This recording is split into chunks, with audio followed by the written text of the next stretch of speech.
Romanos capítulo 12 é um capítulo que tem preciosidades para aprendermos. Os irmãos acharam? Amém? Diz assim: portanto, irmãos, rogo-lhes pelas misericórdias de Deus, que se ofereçam em sacrifício vivo, santo e agradável a Deus. Este é o culto racional de vocês. Não se amoldem ao padrão deste mundo, mas transformem-se pela renovação da sua mente, para que sejam capazes de experimentar e comprovar a boa, agradável e perfeita vontade de Deus.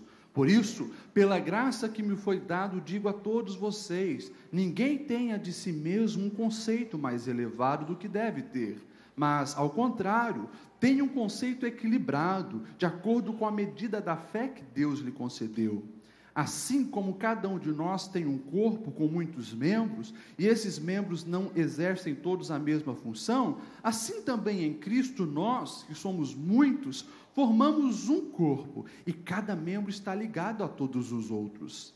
Temos diferentes dons, de acordo com a graça que nos foi dada. Se alguém tem um dom de profetizar, use-o na proporção da sua fé. Se o seu dom é servir, sirva. Se é ensinar, ensine. Se é dar ânimo, que assim faça. Se é contribuir, que contribua generosamente. Se é exercer liderança, que exerça com zelo. Se é mostrar misericórdia, que o faça com alegria. O amor deve ser sincero. Odeiem o que é mal, apeguem-se ao que é bom, dediquem-se uns aos outros com amor fraternal, prefiram dar honra aos outros mais do que a si próprio. Nunca lhes falte o zelo, sejam fervorosos no espírito, sirvam ao Senhor, alegrem-se na esperança, sejam pacientes na tribulação e perseverem na oração. Compartilhe o que vocês têm com os santos em suas necessidades, pratiquem a hospitalidade, abençoe aqueles que os perseguem, abençoe e não amaldiçoe. Alegrem-se com os que se alegram, chore com os que choram, tenham uma mesma atitude uns para com os outros, não sejam orgulhosos, mas estejam dispostos a associar-se a pessoas de posição inferior. Não sejam sábios aos seus próprios olhos, não retribuam a ninguém mal por mal, mas procurem fazer o que é correto aos olhos de todos. Façam todo o possível para viver em paz com todos. Amados, nunca procurem se vingar, mas deixe com Deus a ira, pois está escrito: minha é a vingança, eu retribuirei, diz o Senhor. Ao contrário, se o teu inimigo tiver fome, dê-lhe de comer, se tiver sede, dê-lhe de beber, e fazendo isso, você amontoará brasas vivas sobre a cabeça dele. Não se deixem vencer pelo mal, mas vençam o mal com o bem. Amém? Ele está sentado, meu irmão. Eu sempre digo, depois da gente ler esse capítulo, precisa pregar pouco, porque está muito claro a instrução de Deus para a nossa vida, aqui deixada por Paulo há 2000 anos atrás. Irmãos, quais são os 2 maiores mandamentos? Vocês se lembram? Amarás ao Senhor teu Deus acima de todas as coisas, e amarás o teu próximo como a ti mesmo. São os 2 mandamentos mais importantes, consequentemente, devem ser os nossos principais objetivos de vida, nos esforçarmos para amar ao Senhor e amar as pessoas. Sendo esses os maiores mandamentos, você pode ter certeza que também será aí os maiores focos de ataque do nosso adversário, porque ele sabe que quem não ama a Deus acima de todas as coisas e o próximo como a ti mesmo, vai fracassar na vida, não vai ter uma vida de sucesso. Consequentemente, você pode ter certeza que nessas áreas haverá muito ataque. Dá uma retrospectiva aí na tua cabeça agora, e tenta separar os 3 dias de maior tribulação que você passou em 2014. É bem provável que desses 3, alguns deles, se não todos eles, têm relacionamento envolvido. Foi problema com o pai, com o filho, com o irmão, com o tio, com o patrão, com o amigo, com o vizinho. Dos 3 dias mais tribulosos de 2014, você pode ter certeza que um envolve relacionamento. Quando nós, pastores, oramos e escolhemos esse tema, eu falei hoje para os irmãos, não foi a base do Unidunité Salamé Minguê, foi joelho no chão. e foi experiência de vida com os irmãos. Nós vemos que as famílias estão sendo fragilizadas. Nós vemos que o corpo de Cristo, a igreja, está sendo fragilizado. Inúmeras vezes nós ouvimos alguém dizer: pastor, faz 1 mês que eu estou indo na igreja, e o único cumprimento que eu recebi foi dos porteiros. Pastor, eu estou 3 meses na igreja, eu não consegui ainda fazer um amigo, uma amiga aqui dentro.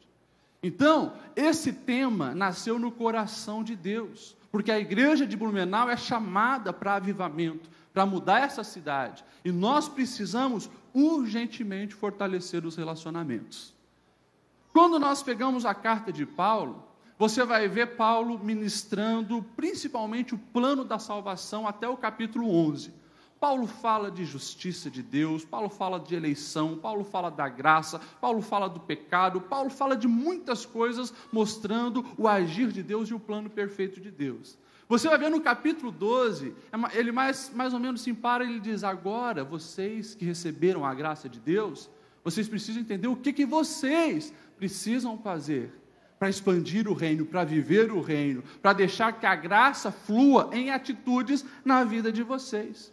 Então, eu separei aqui, a gente poderia falar de muitas coisas, separei três tópicos, 3 coisas que nós precisamos aprender se queremos fortalecer os nossos relacionamentos. Principalmente, hoje eu vou falar como igreja, depois eu vou falar com Deus, com família e assim por diante. Mas como corpo de Cristo, 3 coisas que nós precisamos aprender aqui no capítulo 12.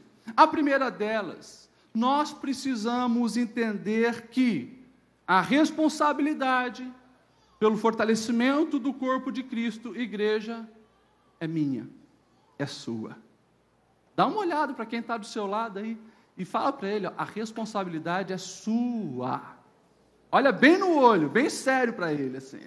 A responsabilidade é sua, a responsabilidade é minha. Versículo 2 que nós lemos, Paulo ele diz assim: não se amolde ao padrão deste mundo, mas transformai-vos. Ou em algumas versões, como a minha NVI diz: transformem-se pela renovação da sua mente.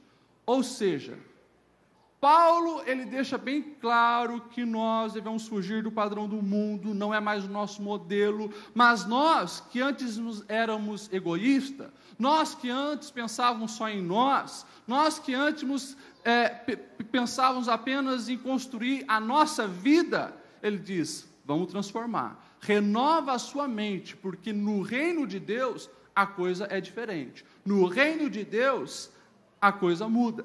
Então nós vamos ver justamente ele deixando bem claro que mente renovada gera comprometimento com outras pessoas. E quando ele fala de mente renovada, o capítulo seguinte você vai ver no versículo 12 ele dizendo: deixemos de lado as obras das trevas e revistamo-nos da armadura da luz. O contexto diz assim: ei, essa transformação acontece o seguinte: você recebe a Cristo, Ele se torna o teu mestre, o teu Senhor. Agora você reproduz o comportamento dele. Você vai começar a pensar não mais como você pensava, mas como Jesus pensa. Você não vai mais ver as coisas como o mundo vê, como você via antes, mas como Jesus vê. Isso é a mente renovada proposta por Ele. E no versículo 1 ele até diz: apresente-se a Deus como sacrifício vivo, dizendo justamente, se lembra aquela história do Antigo Testamento de animais?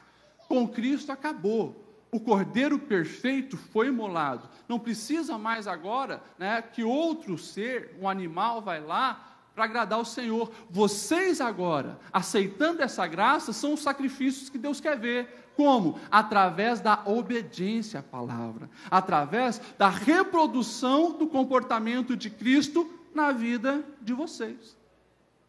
E ele deixa bem claro, a famosa frase que o mundo diz, o ditado: mude o mundo mudando primeiro você. Transforme-se, mude, tenha a mente de Cristo, fuja da forma do mundo. A forma do mundo, e muitas vezes alguns não entendem esse versículo, não vos conformeis com esse mundo. Você que foi para a praia e brinca na areia com seus filhos, como eu faço, lá tem a forminha do peixe, do caranguejo, da estrelinha do mar. Você pega a areia, coloca ali dentro, quando vira, se é da estrela, fica igual à estrela. Se é do peixe, fica igual ao peixe. Se é do caranguejo, fica igual ao caranguejo. Paulo está dizendo isso. Ei, não entre na forminha do mundo. Vocês não podem reproduzir aquele desenho do mundo. Agora, a forma de vocês é diferente. A forma de vocês se chama Jesus Cristo. E vocês precisam reproduzir isso, o comportamento de Jesus Cristo. Vocês não são mais desse mundo. Pensem com a mente de cidadão do céu. É o que nós cantamos aqui. Da linda pátria estou bem longe. Nós estamos longe, a nossa pátria é o céu, os nossos princípios é o céu, os nossos valores é do céu. E aqui, enquanto estamos na terra, nós devemos agir como representantes do céu. Por isso, Jesus ele vai nos chamar de embaixadores, aqueles que não são daqui, mas estão aqui para representar o Senhor Jesus. Então, nós precisamos entender essa verdade, que o compromisso é meu de ver a igreja fortalecida, ver os relacionamentos fortalecidos, porque não existe cristão verdadeiro que teve a sua mente renovada, que não se preocupa com o próximo. Todo crente, salvo em Jesus, que tem intimidade com o Senhor, ele vai se preocupar com quem está do seu lado. E daí a segunda verdade que eu gostaria de compartilhar com os irmãos. E eu sempre digo isso, né? Essa questão de se importar com o próximo é responsabilidade minha. Quando nós olhamos, por exemplo, para Jesus, você vai ver Jesus na cruz, se importando com as outras pessoas. Eu sempre digo, quem consegue servir no sofrimento é porque entendeu o que isso significa. Jesus estava lá na cruz, mas ele dá atenção e salva o ladrão que estava ao lado. Jesus estava na cruz e mesmo assim teve o olhar para aqueles que estavam fazendo mal a ele. Aqueles que chicotearam, que o pregaram na cruz, ele disse, Senhor, perdoa porque eles não sabem o que fazem. Você vai ver Paulo, depois de ser chicoteado, apanhado, ele e Silas lá preso, começam a cantar. Dá um terremoto, as cadeias se abrem, de repente vem o carcereiro apavorado, porque pensou que os prisioneiros tinham fugido. Para se matar, pegou a espada, mas aí Paulo disse, não faz isso, nós estamos aqui. Paulo prega para ele, a casa dele é salva. No sofrimento, nós vamos ver Jesus, nós vamos ver Paulo se importando com o outro. Por quê? Porque tinham a mente renovada. Então, irmão, crente verdadeiro se importa com os outros e sabe que é responsabilidade dele. Segunda coisa, nós precisamos entender que nós somos um corpo. Versículo 4, 5 e 6 aí do capítulo 12, diz assim, assim como cada um de nós tem um corpo com muitos membros, e esses membros não exercem todos a mesma função, assim também em Cristo nós, que somos muitos, formamos um corpo, e cada membro está ligado a todos os outros. Nós somos todos diferentes, todos temos uma personalidade diferente. Mas se nós somos cristãos verdadeiros, nós temos um só propósito e um só Senhor. E isso precisa nos manter unidos. Se é cristão, nós teremos o mesmo objetivo, de que é adorar o Senhor, servir ao Senhor, fazer a vontade do Senhor, se fortalecer para chegar ao céu. Eu sempre digo, mas pastor, como é que eu vou ser um só com uma pessoa que eu sei que está há anos ali na igreja, mas não é um cristão verdadeiro? Eu sempre digo, isso talvez é um corpo estranho. Quem não quer se render ao senhorio de Cristo é um corpo estranho. Dê tempo ao tempo. O corpo estranho, naturalmente, ele é expelido. Dê tempo ao tempo. Mas você sirva a Jesus e faça parte, desempenhe a sua função no corpo de Cristo. Quando Paulo está dizendo que nós somos o corpo de Cristo, somos diferentes membros, mas todos ligados num corpo, ele está dizendo, você precisa, sim, se importar com quem está do seu lado. Todos vocês já devem ter passado por uma situação que eu passei há umas 2 semanas atrás. Na pressa, de trocar de roupa dentro de casa, saindo do quarto, indo ali para a sala, eu bati comidinho no canto, assim, da porta. Sabe aquela dor? Você já imaginou, né? Parece que tem tanto espaço, mas pega bem ali no mindinho. Na mesma hora em que o mindinho bateu, o meu corpo todo reagiu para proteger. a minha perna já ergueu para mim não pisar com aquele pé, já as duas mãos foram ver o que tinha acontecido, a boca já assoprou, todo o corpo reagiu, por quê? Porque uma parte do corpo, ela foi danificada, foi prejudicada, está sofrendo. Quando o Senhor diz que nós somos o corpo dele, ele está dizendo, você não pode estar na igreja, sentar aqui, o teu irmão do lado, sofrendo, padecendo, angustiado, problema na família, na vizinhança, seja onde for, e você não se preocupar e tentar ajudá-lo. Nós somos um corpo, e o corpo, consequentemente, ele reage para ajudar a parte necessitada. Eu me lembro, hoje eu até contei para os irmãos que estavam aí de manhã, quando eu tinha 10 anos, mais ou menos, estava aquela moda do roller, o roller que tinha 4 rodinhas assim enfileiradas, um amigo meu tinha ganhado, e eu estava doido para andar no roller dele, porque passou o final de semana e eu fiquei chupando o dedo, todo mundo brincando com o roller. Então, era num dia da semana de manhã, eu fui lá na casa dele e pedi emprestado. Nem avisei minha mãe que ia andar de roller, E já na primeira tentativa eu quis descer um morrinho da igreja, e tinha uma curva no final. Então eu coloquei o roller achando que era o bam, comecei bem, mas não consegui fazer a curva, caí. Quando eu caí, quebrei o braço, fui quietinho para casa, não falei nada, mas a dor foi tanta que eu tive que abrir o jogo, daí fui engessar. Durante aquele processo que o meu braço estava sendo curado, todas as outras partes do corpo estavam ali, ajudando, apoiando. Quando dava aqueles dias muito quentes, dava uma coceira enorme dentro daquele gesso. Então essa mão pegava a régua, a boca soprava para tentar refrescar. Ou seja, todo o corpo se importando com aquela outra parte. Então nós precisamos entender isso. Se somos o corpo de Cristo, nós precisamos colaborar um com o outro, se importar um com o outro, ajudar um ao outro. Porque é isso que o Senhor espera de nós. E aí eu preciso lembrar cada um dos irmãos que não está falando de uniformidade, está falando de unidade na diversidade. Pastor, o que quer dizer isso? Quer dizer que todos nós somos diferentes, todos nós pensamos diferente, mas se nós somos crentes, temos o mesmo propósito, e isso deve ser mais forte e nos unir. Eu preciso fugir da ideologia da padronização. Não, para ser meu irmão tem que pensar como eu penso. Para ser meu irmão tem que se vestir como eu visto. E assim por diante. Se você está assim, você está querendo uniformizar e não unir. O Senhor propõe que nós venhamos ser unidos. Diferente, continue com a sua personalidade, mas deixe o Senhor guiar você e você vai conseguir vencer essas dificuldades e se importar com o próximo. Nós somos o corpo de Cristo.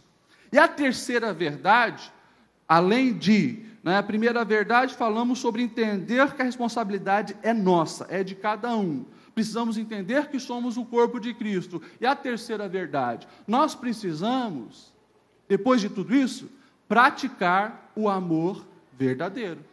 Paulo, ele vai dizer assim no versículo 9, o amor deve ser sincero. O amor deve ser sincero. Aí ele já faz uma divisão. Ele fala, o amor deve ser sincero, e ele vai dizer o que caracteriza esse amor sincero. A expressão amor que ele usa aqui é o amor ágape, porque ele está falando para a igreja. Aqueles que conheceram o amor perfeito que só Deus pode dar. O amor ágape, esse amor que vocês devem buscar, se esforçar para seguir o exemplo de Jesus, ele não pode ser fingido, mas deve ser sincero. E daí, a gente precisa entender isso, que o amor ágape é aquele amor perfeito que gera atitude. Não é um amor da boca para fora, porque senão nós entramos na categoria dos fariseus.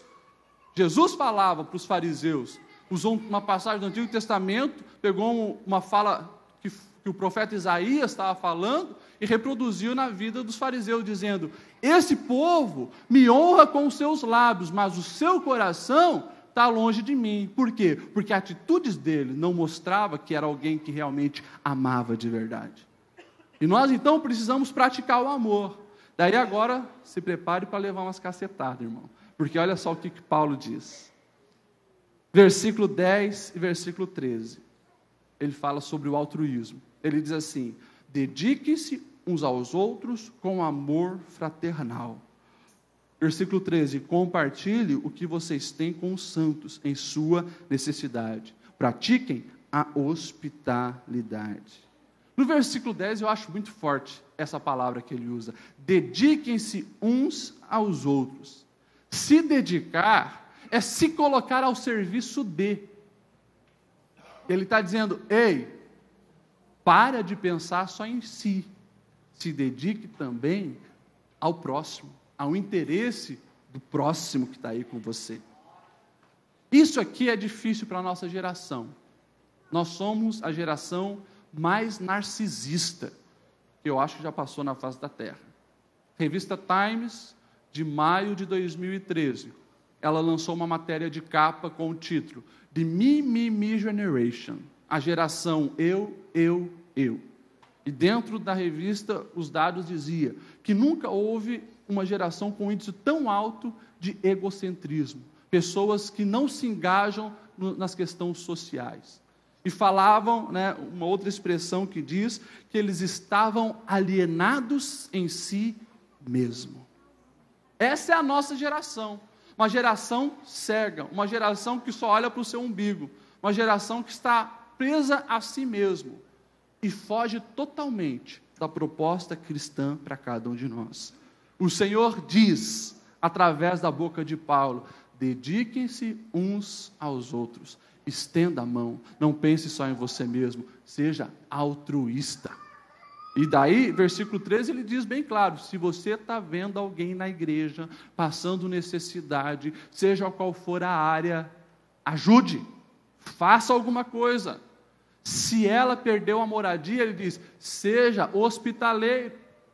Prática, amor em prática.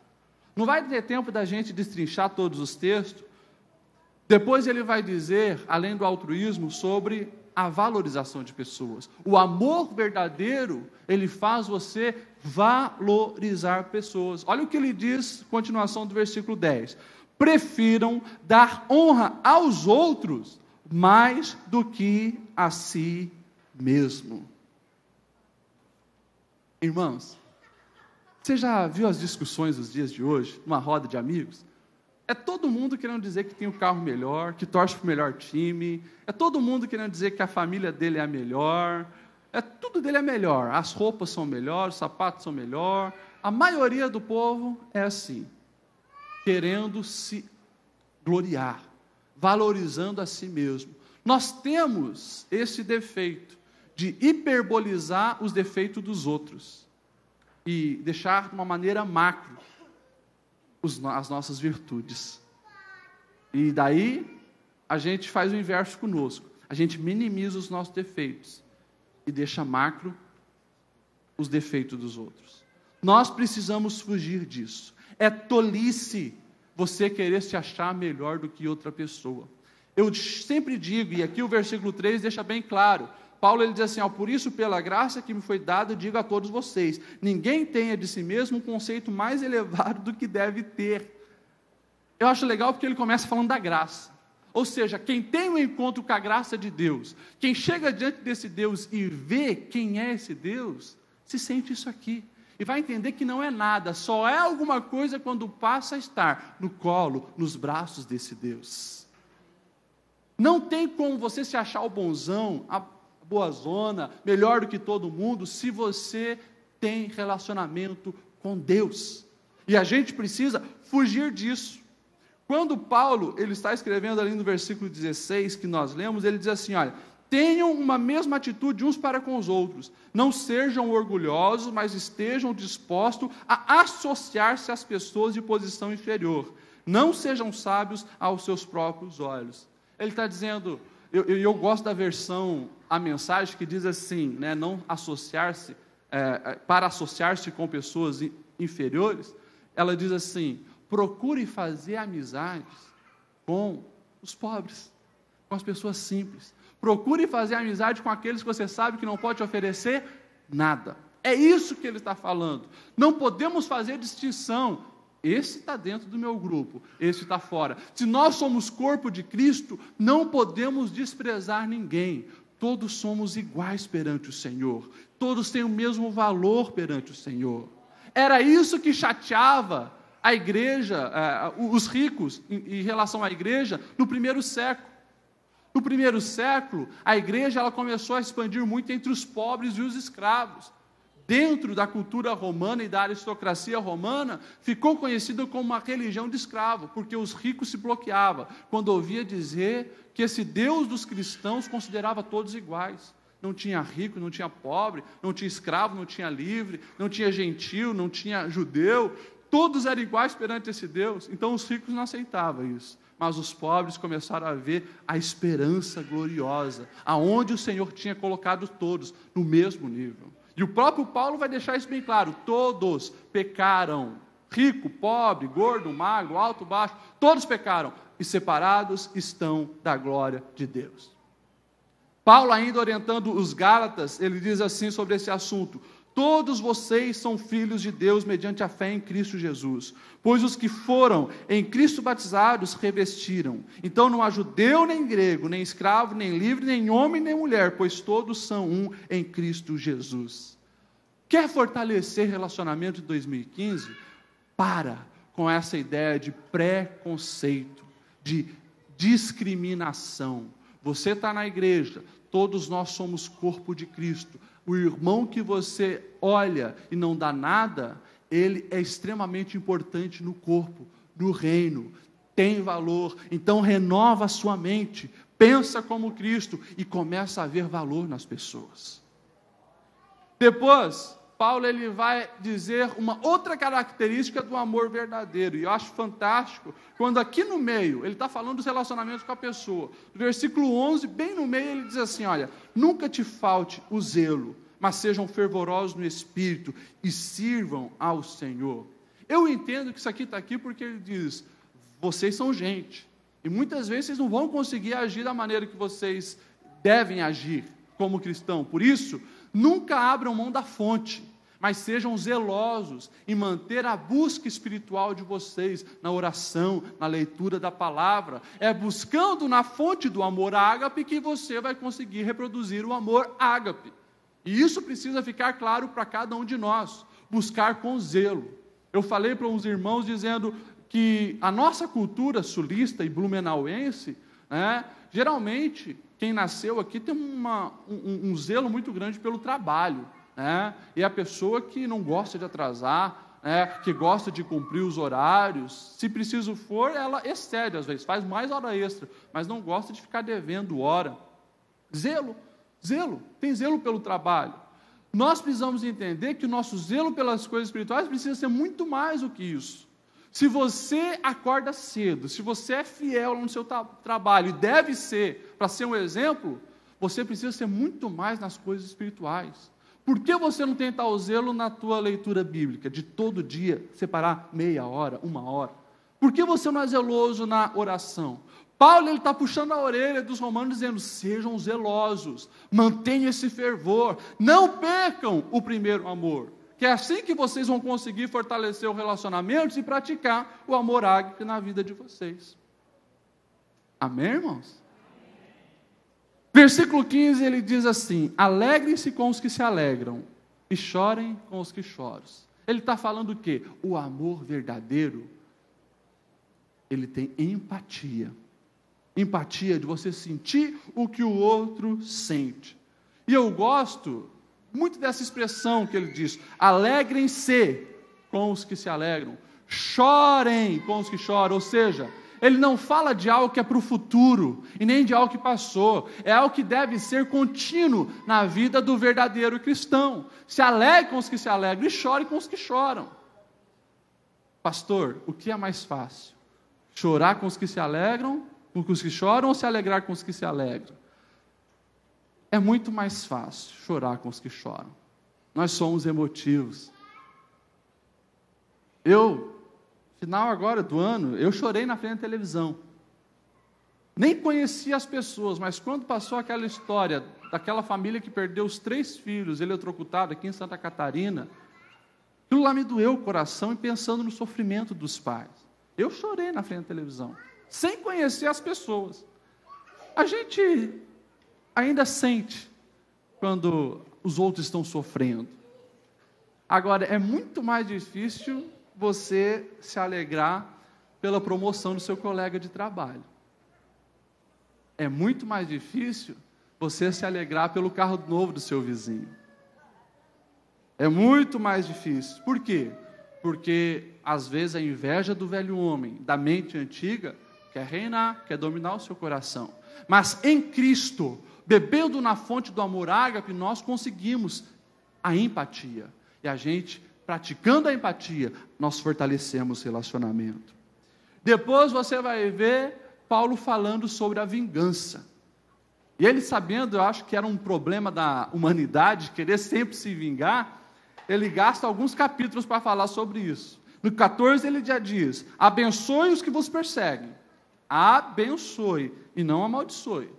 Versículo 17, 18, 19 e 20, ele diz assim: não retribua a ninguém mal por mal, procurem fazer o que é correto aos olhos de todos. Façam todo o possível para viver em paz com todos. Amados, nunca procurem vingar-se, mas deixe com Deus a ira, pois está escrito: minha é a vingança, eu retribuirei, diz o Senhor. Ao contrário, se o teu inimigo tiver fome, dele de comer, se tiver sede, dele de beber. Irmãos, pela tua força você não vai conseguir praticar isso. Só quem tem mente renovada, é guiado pelo Espírito Santo, bebe diariamente na fonte do amor, é que consegue praticar isso. Se não, é utópico. Se não, é utópico. Por que Paulo falou isso? Porque ele sabe que pessoas falham. Você falha. Já parou para pensar que você não é perfeito? Que você também machuca o coração de outras pessoas? Ninguém é perfeito. Nós lutamos para sermos perfeitos, santo como o Senhor é. Por isso, o Espírito Santo nos ajuda. Agora, nós precisamos entender que mesmo sendo o corpo de Cristo e igreja, vai ter gente que vai te ferir, vai ter gente que vai te machucar. Mesmo dentro da tua família, vai ter pessoas que vão magoar a sua alma. Mas a palavra de Deus é muito clara: não se vingue. Não se vingue. Isso é a mente do mundo. Você já viu quando alguém fala um palavrão para alguém que não tem a mente renovada? Na hora, ele pensa um palavrão pior, e daí ele xinga. Se alguém faz algo que machucou ele, ele vai pensar numa coisa pior para fazer para aquela pessoa. Isso é a mente velha. O Senhor diz: não retribuam o mal com o mal. Vocês precisam superar isso. E vai mais além. Olha a atitude do amor. Versículo 20 diz assim: se o seu inimigo tiver fome, dá de comer. Se tiver sede, dá de beber. Isso aqui, meu irmão, não é algo simples. Eu lembro vocês que isso aqui foi escrito há 2000 anos atrás, numa Roma onde as pessoas disputavam farelo de pão. Muita pobreza. Não tinha comida industrializada que você podia sair daqui no mercado e comprar um pãozinho por alguns centavos. Comida era muito mais raro do que hoje. Paulo está dizendo: quando o teu inimigo se levantar, te ferir, te machucar, te caluniar, tentar puxar o seu tapete, você faz o seguinte: você tira um dos pães da mesa, que era uma das refeições da tua família, e você leva para abençoar ele. E daí Paulo diz assim, eu acho legal essa ilustração, ele diz: assim você vai estar amontoando brasas na cabeça dele. Você já imaginou isso? Alguém que vai ficar louco. O que está acontecendo? Que maluquice é essa? Que doideira é essa? Eu fiz mal para o fulano e ele está fazendo bem para mim. Agora, quando você faz isso, o céu se abre e o Senhor te abençoa. O Senhor te prospera. O Senhor vê que no seu coração quem reina é Ele. Não tem mais tempo, meus irmãos, para a gente continuar. Vamos outro dia continuar. Mas essas atitudes, que são características do amor verdadeiro, é que vão, na prática, fortalecer os nossos relacionamentos. Se você fizer o inverso disso tudo, for egoísta, querer se vingar, e assim por diante, você vai estar boicotando qualquer tentativa de fortalecer o relacionamento. Seja na sua casa, seja na igreja, seja no trabalho, seja onde for. O Senhor está chamando os verdadeiros cristãos para começarem a se importar com os outros. O avivamento vai acontecer quando o povo estiver mais unido, quando você estiver se importando com o outro, dedicando-se ao cuidado dos outros. Aí o Senhor vai realmente se manifestar. E aquilo que você tanto pede, que você tanto procura, você pode ter certeza, Deus abre a janela do céu e vai acontecer. Mas faça a coisa certa, esteja no centro da vontade do Senhor. Para finalizar, o último versículo e a última parte, ele diz assim: não se deixem vencer pelo mal, mas vençam o mal com o bem. Vamos se colocar em pé, meus irmãos. É tempo de praticarmos o bem e ter os nossos relacionamentos fortalecidos. E deixa eu deixar bem claro uma coisa para você. Isso não é fácil. É guerra constante contra os princípios malignos. Mas nós temos o Senhor. Nós temos o Senhor. E precisamos também ter a mente de Cristo. Uma mente renovada para mudar o nosso comportamento e fortalecer os nossos relacionamentos. Eu quero que você feche os seus olhos. E nós vamos orar nesse momento. Pastor Linderson. Feche seus olhos. Senhor, nós recebemos a ministração da sua palavra. Nós acreditamos que esse ano o seu Espírito quer soprar sobre os nossos relacionamentos. Mediante a palavra que nós ouvimos e mediante essa presença doce que há no nosso meio, a presença do seu Espírito Santo, nós pedimos, cura os nossos relacionamentos. Senhor, no nome de Jesus, cura em nome de Jesus, o relacionamento entre esse pai e esse filho, que não se falam, que moram na mesma casa, e que são verdadeiros estranhos. Cura, Senhor, em nome de Jesus, faz com que esse filho abrace esse pai acolha no seu peito esse filho, em nome de Jesus, cura.